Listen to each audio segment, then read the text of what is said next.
Lesson 3, how can I determine if different types of representations are functions?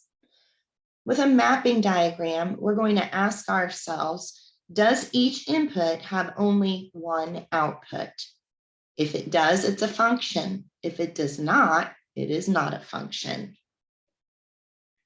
Does each input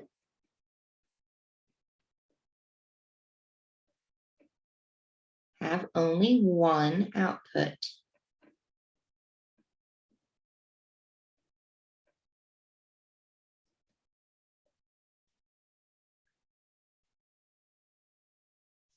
Okay, 3 has an output of 10 and only 10.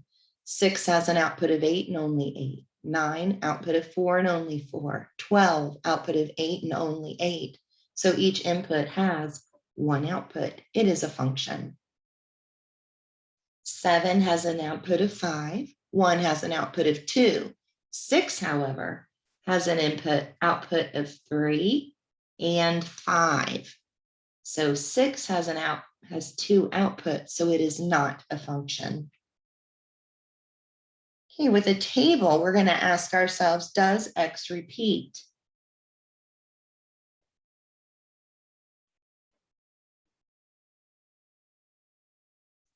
So I have a -7, a -4, a -1.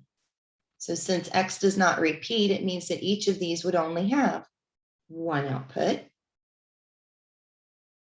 Here, I have 5 has an output of 6, and 5 also has an output of 4. So 5 has two different outputs, so it is not a function. Okay, for ordered pair, we're going to ask ourselves the same question. Does X repeat?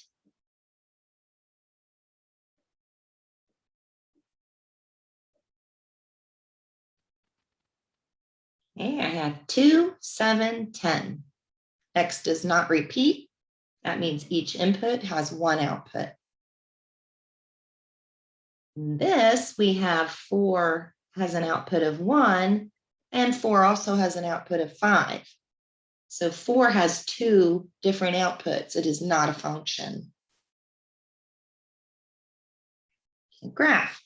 We're going to ask ourselves, does it pass the vertical line test?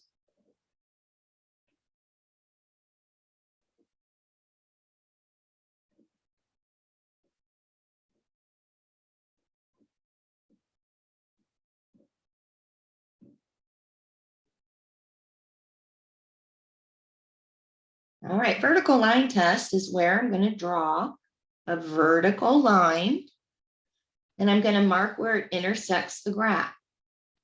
You can see it only intersects the graph in one spot.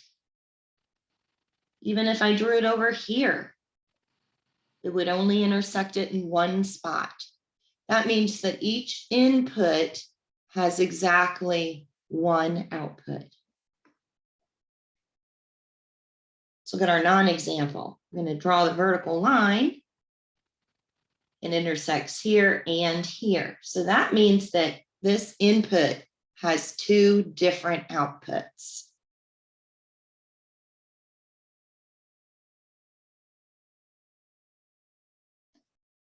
Okay, equations. We have a few questions to ask ourselves when it comes to equations. First, can it be written y equals? Also, does y have an exponent? And we're going to look for a radical. So can it be written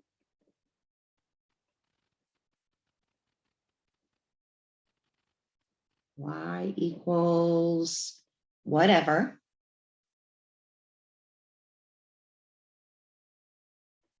Does y have an exponent?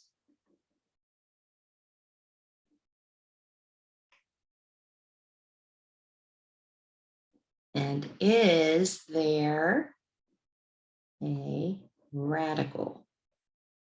So we can put the symbol so you know what to look for. All right, so first equation, we have y equals, y does not have an exponent. and there is no radical. So it is a function. Second one, same thing. Y equals, Y does not have an exponent and no radical. This one can be written Y equals. If I rewrite this, then I can move this over here to get Y equals 5x squared plus 6. So if I move this over here, I can get it in Y equals format. Y does not have an exponent. X does, that's okay, but Y does not, and there's no radical. Okay, the next one. This too can be rewritten so that it is in Y equals format. So Y minus 2 equals 3x plus 3. And then if I move this over here, I would get Y equals 3x plus 5. So it can be written Y equals, Y does not have an exponent, and there's no radical. So that means that each input will have only one output. Okay, there is no Y equals. So it is not a function. And when we're graphing, you'll see more Y. Right here, we have Y. Both of them have an exponent, not a function. And here we have this radicand. So again, each input will have more than one